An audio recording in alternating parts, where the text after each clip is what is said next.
Hey there, this is Straight Talk, No Sugar Added. I am your host, Nina Perez, and we are here to discuss life topics to challenge and transform your thinking.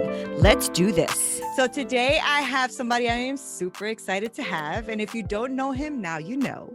His name is Brian Bogert, and he is a passionate human behavior and performance coach, a speaker, a business strategist, top sales professional, a philanthropic leader who believes in helping growth-minded individuals achieve the best version of themselves, their most authentic self. So Brian teaches how to leverage radical authenticity and awareness to create the intentional life that you've been dreaming of, but have struggled to create. His revolutionary strategy is embrace pain to avoid suffering, and it has helped individuals and companies break beyond their normal to achieve the success in life and business that they've always wanted.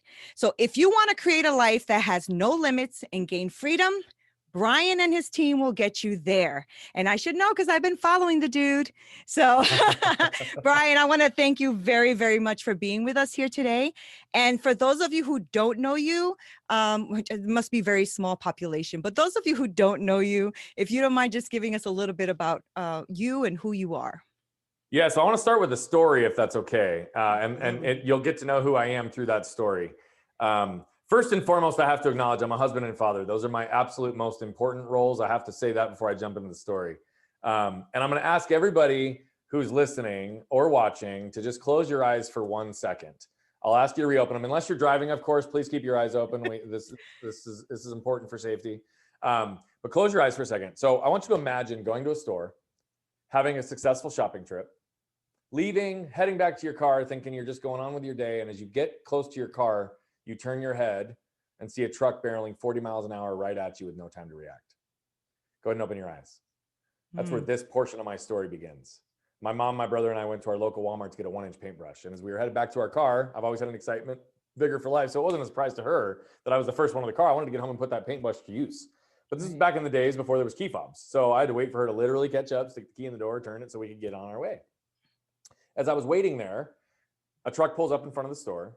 Driver and middle passenger get out, and the passenger all the way to the right feels the truck moving backwards. So he did what any one of us would do, moves over to put his foot on the brake, but he instead hit the gas. Combination of shock and force threw him up onto the steering wheel, up onto the dashboard, and before you know it, he was catapulting 40 miles an hour across the parking lot. Oh my goodness. React. Now we were in an end spot, so he goes up and over the median, up and over the tree in the median, hits our car, knocks me over, runs over me diagonally, tears my spleen, leaves a tire track scar on my stomach, and continues on to completely sever my left arm from my body. Wow. So there I am laying on the parking lot on a 115-degree day in August in Phoenix, Arizona. My mom and brother watched the whole thing happen, and they now see my arm laying 10 feet away. Fortunately, my guardian angel also saw the whole thing happen. She walked out of the store right when this happened. It was a nurse, and she saw the literal life and limb scenario in front of her, rushed immediately into action, came over and stopped the bleeding on the wound, saved my life. And then she instructed some innocent bystanders to run inside, grab a cooler, get my arm, and put it on ice within minutes. Wow. That also saved my arm. Had she not done one or both of those things, Nina, I either wouldn't be here with you today, or I'd be here with you today with a cleaned up stump. That's Right. just the facts. Right. And I know that your audience, the listeners, were probably not expecting it to go there today, right? Right. I realize that I have a very, very unique story. But what I've also realized in all my time of doing this is that we all have unique stories. Mm-hmm. So what's important is that we pause and become aware of the lessons we can extract from our stories, and then become intentional with how do we apply them in our lives. And we all have the ability to do that. Right. We also all have the ability to tap into the collective wisdom and learn from other people's stories to shorten our own curve to learning. So I'm going to share with you 2 primary lessons because this will tell you a lot about who I am. The first is I learned not to get stuck by what has happened to me, but instead get moved by what I could do with it. Mm-hmm. And the second I didn't realize until much later. You see, at 7, 8, 9, 10, 11, 12 years old, I knew what was happening to me. I was a part of it. I was going through the surgeries. I was doing the physical and occupational therapy, but I was also in a fog because I was being guided through the process. Right. My parents, however, were not in a fog. They were intimately aware of the unceasing medical treatments, years of physical therapy. Mm-hmm. And the idea of seeing their son grow up without the use of his left arm was a source of potential great suffering for them. So they willed themselves day in and day out to do what was necessary, what was tough, to embrace the pains required to ultimately strengthen and heal me. So whether intentional or not, what they did was ingrain in me a philosophy and a way of living, which was to embrace pain, to avoid suffering. And when this is done right, that's also when we can gain freedom. So it's this same concept that I use to not only overcome this unique injury, but how my business partners and I scaled our last business to 15 million within the span of a decade. And now how I flipped that on its head as a human behavior and performance coach to help individuals and organizations just like you, just like the people listening, become more aware, more intentional, and who they already are, their most authentic selves. You see, I believe that's when the door starts to crack to perspective, motivation, and direction, and joy, freedom, and fulfillment can enter back into our lives. And that's why I'm on a mission to impact 1 billion lives over the next 25 years. Because if we can reduce the level of suffering, allow people to experience joy, freedom, and fulfillment, we can also celebrate who people are authentically for who they are. That'll really strengthen the bonds of human connection and help build a more beautiful place for my kids and grandkids. Wow. That's really powerful, right? Because that is a very traumatic experience. Yes, everybody's stories are different. This is true. But that is a very traumatic experience. And you could have taken this anyway, right? Anyway, it's good that you had parents that woke up every day and did it every day. So I've heard you say, because I am a fan, so I follow you, and you said you say that great things do not happen by accident. I've heard you say that. Yep. So what, I mean, is this what you mean by that? What do you mean by that when you say that? Because that's a big thing, right? So are you saying that the accident that this happened to you wasn't, by accident? What do you mean when you say great things do not happen? When I by say accident? great things don't happen by accident, it's because I genuinely believe that anything meaningful in life requires work. Nothing comes easy, right? Like none of us get through this life unscathed. Right. And so when you see great things in the world, right, there's no such thing as an overnight success. There's no such thing as like an instant like winner. That just doesn't happen. We can shorten the curve. I'm glad you said that. New businesses based on experience. But one of my favorite quotes is that people are celebrated in public for what they've practiced in private for years. Right? Very true. Great things don't happen by accident. We just don't always see the full story. And so my accident actually has nothing to do with that statement. Great things don't happen by accident. What that has to do with is we have to be intentional in life around everything that we desire, clear on who we are, clear on what we want ahead. And what leads before that is we cannot be intentional about things that we are not aware of. So we have to start with a level of awareness. But stuff doesn't just fall in our laps. Just like when people take the victim mentality and feel like life is happening to them and like life is fate, the same thing is true on the other side. Great things don't happen by accident. People can create, work, and manifest stuff into reality. But it's not like you just wake up one day and it's like, oh, I'm going to build a $10 million business, or, oh, I'm going to donate 150 grand, or, oh, I'm going to go change this person's life because I'm going to buy them a Starbucks. And that's what they needed today. Right. They can be little things. They can be great, grandiose things, but great things don't happen on accident. They happen with intention. This is true. Do you find that,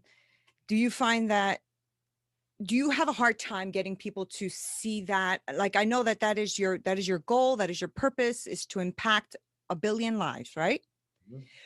That is a big ask and something that I believe can happen, right? So how do you set yourself up to then push others, right? Because you didn't get there by accident either. And you didn't get there overnight either. I am sure that you had very traumatic experiences, nights of not sleeping, worry, all of that kind of thing, right? So how do you get yourself to even move forward to call Brian, right? And say, okay, this is what I need help with. Because some people don't realize that they need that help, right? It's that victim mentality you talked about. Yeah. And, I will tell you, I am not in the business of convincing people they need help. So I have to start with that, because I've had a lot of people say, well, how do you get people to get over the bridge of like realizing that they really need you?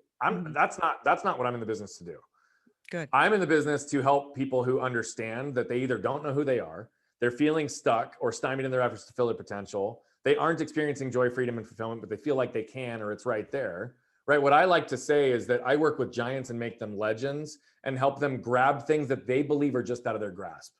How often do we think we want something, but we think it's unattainable? Yeah. How often do we set a goal and we protect ourselves? Right. Like if we know we need to lose 20 pounds, we say, oh, I'm going to lose 10.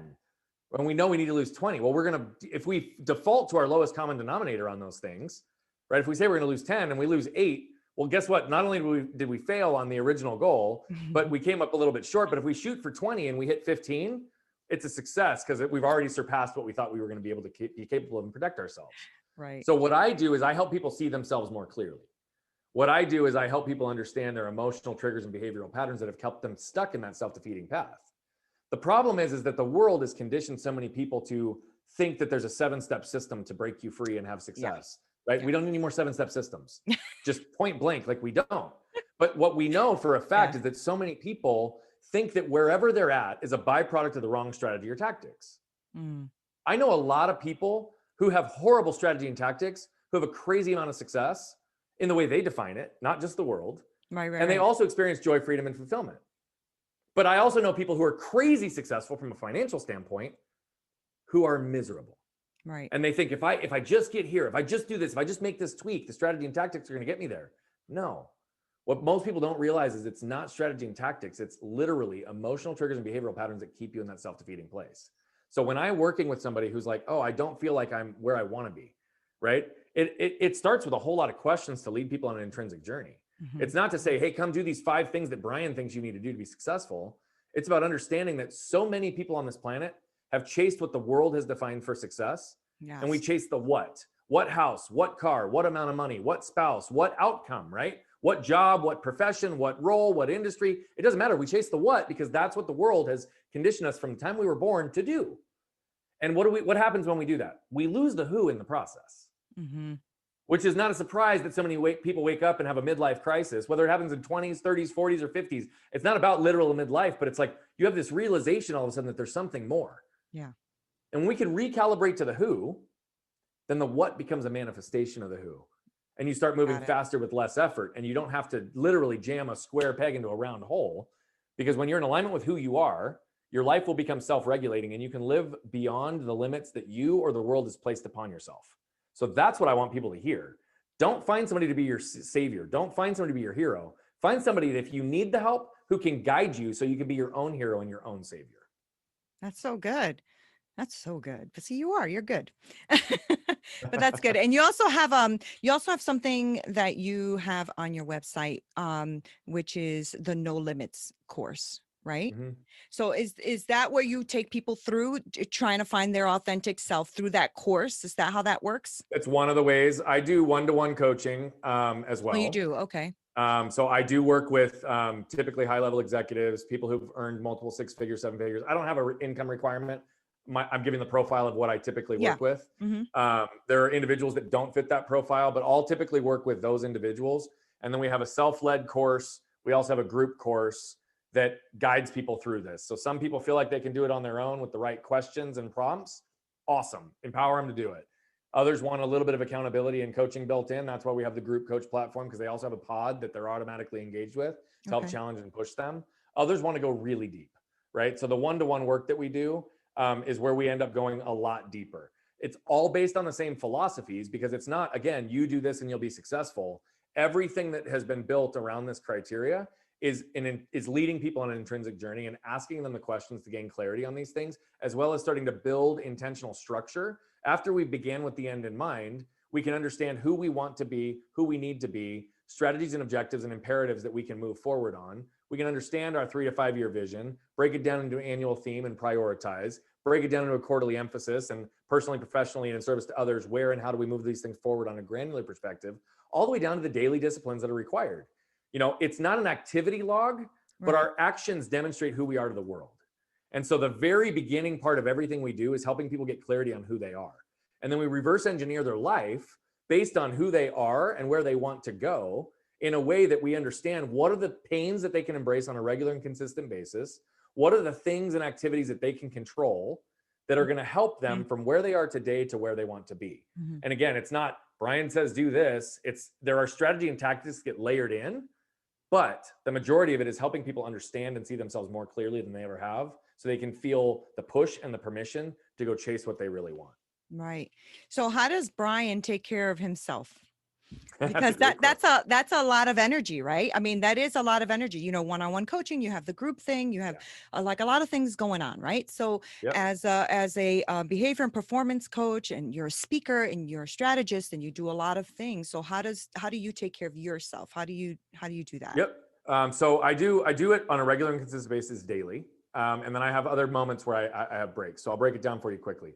Most of my self-care comes in my morning routine. I'm a big believer in my morning routine, because I believe it's the only time of day that I have complete control of my time. It's before the world needs me. It's before my family needs me. It's before anything else. And so I get up really early. And again, I don't say this to say you should do this. Right, It's right. about finding and calibrating with what works for you. But what works for me, I'm typically up between 3:30 and 4 in the morning. I have a 2.5 hour roughly routine every day. It starts with meditation, really calming my mind, getting my mind and my body connected, and having myself the ability to have a higher level of consciousness. And I get clarity on a whole lot through that practice. It immediately is followed again with my injury. I've got a whole bunch of things with my body that I have to focus on regularly and consistently. I have 30 to 45 minutes typically of percussion therapy with a device and stretching. And then I typically have my workouts that follow that. I have to stay active. I have to stay moving. And I have to keep my back and my core strong so that I can mitigate the suffering from a physical pain standpoint that just exists with the imbalance in my body. So that typically takes up 90 minutes to 2 hours by itself. And then I wrap up that last bit typically with a quick journal. I put my head in a book physically, typically for 10 to 15 minutes a day. I listen to a lot of books while I'm training so that I can be funneling the knowledge. But I like to actually read a physical book for at least 10 to 15 minutes a day. And then I organize my day and just confirm the fire list that I created the night before is right. I do that every day. I take 1 day a week off of that practice, 6 days a week. That's what I do. And I sleep in 1 day a week so that I can be in bed when my wife wakes up next to her. And that's just what works. Yeah, because she's not getting up at 3:30, right? She's not getting up at 3:30. No, she looks at me like I'm crazy. Sometimes though, she wakes up when I go to bed and we get a chance to say, I love you in the middle of the night. So that's good. And then I typically do a sensory deprivation float once a month. It is really, really, really recharging for me. And that gets me into an out of body meditative state in the most effective way in anything else I do. Once a quarter, I do that for a 2.5 to 3 hour float. And so I extend it and lengthen it because rest and recovery are huge parts of my equation of growth. And then my wife and I, it's been a little different in COVID era, like to be perfectly honest. So this is what traditionally has happened, and we're going to hopefully get back to it once the world is a little more normal. But we typically have done 2 dates a month, and we'll typically do once a quarter, 1 to 2 nights away. And then we also typically have 2 at least 7-day, if not 10-day vacations every single year. That's great. So I like it, and I've been doing this now for 7-8 years. This year, again, our 2 10-day vacations were canceled. It was a little different, right? So this year has looked a lot different, but that my kids also know that when we go away, we typically camp also once a month. I left that part out with our kids. And typically it's 2.5 days of complete shut off. They know when we're camping, daddy's phone's in the drawer. It's 100% attention. They get 100% of my attention in the evening time as well. And then on our vacations, intermittently, I'll have to check in on stuff, but they know it's 90 to 95% all family time. And so I know without a doubt, I'm getting not only my regular things I do with my family every day, but I'm typically getting 25 to 30 days a year that I'm not actively working and focused on my family, because that's the most important thing to me. Yeah. And that's how I recharge, right? So yeah. I mean, that must be like the most important and most valuable time that you'll ever spend is with your babies and your wife, right? I mean, that does everything to keep you positive, to keep you moving forward, to reach that billion people. I mean, it's they charge me. They literally charge me. I was at a speaking event in Nashville a few weeks back, and I don't want to make this political or have any opinions. I'm just going to tell you the decision we made. There was 50 to 60 people in the room. People didn't end up wearing masks, which was fine. I was comfortable. I was there. It was what it was. But we have some compromised immunities in our family. And so my wife and I knew that. And so we made a decision to do the 7-day quarantine with a COVID test 4 days in, just to take extra precaution. Knock on wood, there was no issues, okay? But I was away from them for 7 days. And this was the first time I've been away from them for that period of time in a long time. And I literally felt my energy depleting incrementally throughout the week. So the 90 minutes to 2 hours I get every single night for dinner time and bedtime routine with my kids and my wife literally recharges me. Wow. The physical contact, and I don't even mean that in any kind of weird way, but like just physical contact, hugging and kissing my kids, my wife, just the physical proximity of that charges me, right? Those things charge me up and they give me the energy to go do the things that I need. So after a week, I was depleted. And within a weekend, my tanks were full again. And so I know that that's the case. And so I don't sacrifice my morning routine, and I typically don't sacrifice my evening routine with my family, because that's how I take care of myself. Yeah. And they need you. just for a little bit of a personal reflection of what you're saying, I didn't have a father really. I didn't have my dad around. So I will tell you that what you're doing is probably the most valuable thing you will ever do in your children's lives, right? Because they just need you like as a dad, right? I mean, yeah, moms are great, but there's something about a dad, It's just a you different know? dynamic. It's It just just such is. a It's a different different dynamic. It relationship, is. and yeah. Yeah, yeah. But I could see that not only will you get energy from them, but they're also getting so much value from the time that you're spending, right? Yeah, It is we all do. nothing like Yeah, we it. all do. Hmm. Yeah, that's No, I couldn't fantastic. agree more. And by the way, I don't mean to claim I have it all figured out. I No, don't. of I screw course. this up every day, If you did, right? you wouldn't be telling the truth. But I screw this up every day, and and my time with my kids isn't always perfect. I mean, it's yeah, of course. riddled with stress and anxiety, and I'm not always my best version of myself. But I show up every day, and I give it my best every day with whatever I have the capacity to give, and that's all I can do. That's all you can do, Brian. That's right. And that's all, I mean, that's all you can do for the world. That's all you can do for everybody, because if you don't get them first, you can't help anybody, right? Right.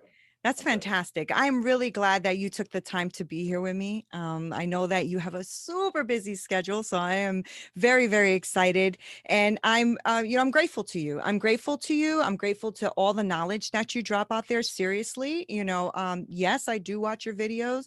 I go to Bogart's Bullets. Is that what they're called? Yeah, Right, yeah, on you got it. YouTube. I watch them. I comment because they refresh in me. So if you're trying to reach 1 billion people, I'm one of the billion, and they do refresh me. It's not just, I love when you were talking about, it's not just showing up, but how you show up, who you are and how you show up when you're showing up. So I think about that now with, starting this podcast. I think about with getting onto Winject, and I think about, like, how am I going to show up, right? Yeah. How am I going to show up? So what you're doing is important, Brian. And I just wanted to let you know that. I wanted to tell you that I appreciate your time, that I appreciate you as a human being. And I thank you for posting all the things that you do post. I'm really going to encourage people to just follow you and click and watch and like and do everything they can to support you, because you're fantastic. You're Thank fantastic. you very, very much. Yeah, you gave me goosebumps. Feedback like that for me is fuel, right? Truthfully, when I put out so much content, I don't always know who I'm reaching and impacting, because not everybody engages, right? Right. They may watch it and it may have Yeah. an impact, but I'll never know. And so when I do have people engage, is extra meaningful for two reasons. One, it literally gives me fuel, but two, especially if they engage on social, Hmm. it helps the algorithm so more eyeballs can see it. Right. And again, to impact 1 billion lives, this is the thing I have to say for anybody listening. I'm very, very aware that 99.999999999% will never pay me $1. Right. I am completely okay with that, Right. which is why I put out all this free content, because my genuine approach is to impact lives, whether or not they ever engage with us formally. The Right. ones that choose to invest, the ones that choose to go to the next level, will be more than enough to substantiate everything we need to impact 1 billion lives. But that's why I say, when I put out this content, there is no expectation on the other side, other than if it resonates and it connects, like, comment, and share, because that just helps more people. It does. And that's what I've been doing, because it's great. And you have, and I'm so grateful. Thank you. Appreciate it. I have, because I mean it. I mean, I don't even know how I found you, but I found you on LinkedIn somehow. I think you had posted something positive, and I said, "Oh, let me listen to that." And I was like, "Whoa, this guy is actually really good." And then I started following you on YouTube, and I'm like, "Okay, wait, now I really like this guy." So I started following you, and then you're just seeing how wonderful your, not just your mindset, but just your energy, and the fact that you have that attitude. You know, 99.9 whatever will not pay me. That's not the goal though, right? It's to reach people and impact their lives. And if you have that as your goal, you're going to reach them. You're just going Well, to, I tend to agree, but I always have to throw that out there, yeah, because we know in this space, in the personal development space as well, like there's a lot of people who are in it just to make money. yeah, And don't get me wrong, I'm not vilifying money. Yes, I need money to be able to impact 1 billion lives. So, but I'm very confident that, and it's proven itself out so far, that when I chase the purpose, when I chase the mission, when I yeah, chase the vision of impacting 1 billion lives, we're rewarded exponentially. yeah, So there's no issue there. But I want to be very, very clear so that people understand the intent. The intent is impact. That's my measurement point. The right, number of times I've had people ask me, like, well, where and how are you monetizing, or where and how are you doing these things? I'm like, yes, I've got systems. I've got that's not my measurement. That's not my measurement. I right, mean, yes, that's a byproduct of the impact. right. But if we don't focus on impact first, the money won't ever be there. And if I focus on money first, the impact won't be there. Yeah. Impact first always. Impact over impressions is what I like to say, because that's what matters. It is. And it really is what matters. People know the difference. We just do, right? I mean, you know the difference. If somebody's trying to impact you because they need a dollar, you're going to know the difference between that and somebody who authentically is meeting you where you need to be met. Yep. Right. So thank you for doing that. And thank you for sharing everything you do. And if you don't mind taking just like a minute or so, just to letting people know where they can find you on social media and stuff. Yeah. Yep. BrianBogert.com is my website, which has like a combination of a lot of resources. So Bogert's Bullets and the YouTube channel's embedded on there. All my social channels, which are at Bogert Brian on pretty much everything, are on there. A lot of the articles that we've had published in Forbes and other periodicals are on there, right? Again, we put a lot of that on there. We have a couple of podcasts that I've been on that are on there, but not all of them. But we have a new release that's going to be coming out soon so that people can be featured on the 150 shows that I've been on over the last 6 months. Just phenomenal guests, phenomenal content, phenomenal impact. There's a lot that's going on there. And then to extend on my offer to say, look, I really do want to just help. Go to nolimitsprelude.com and there's a free download for a lot of the core basic philosophies in our coaching concepts to help give people the right intrinsic questions to start leading themselves on that journey. Again, you may never need us beyond that. If you get that and that it's beneficial in your life, which I'm sure it will be, take it and run with it. If there's something else we can do to help you beyond that, obviously we would love to do that. Right. But again, nolimitsprelude.com, there's a free download that will help anybody who's listening. Well, yeah, I mean, I'm sure it will. And it will be, I think, even a greater impact if they can go on to your No Limits course as well, because I know that it's going to be impactful. I just know it. So, Brian, thank you from the bottom of my heart for taking the time to be here with me and for my viewers. I really appreciate it. And like you guys heard, make sure that you go on to brianbogert.com and go on there and you're going to find a lot of information. I go on there. I also follow him on YouTube at Bogert's Bullets, and I read his things on LinkedIn and Instagram. And I love the guy. So I want you guys to follow him as well, because it will benefit your life in a very impactful way. So thank you guys so much for watching. Again, this is Nina Perez, and this is Straight Talk, no sugar added. Until next time. You have just listened to another great episode on Straight Talk, no sugar added. Don't forget to subscribe so you can get more amazing content. Also visit our website and YouTube channel. Until next time, with more great episodes coming your way.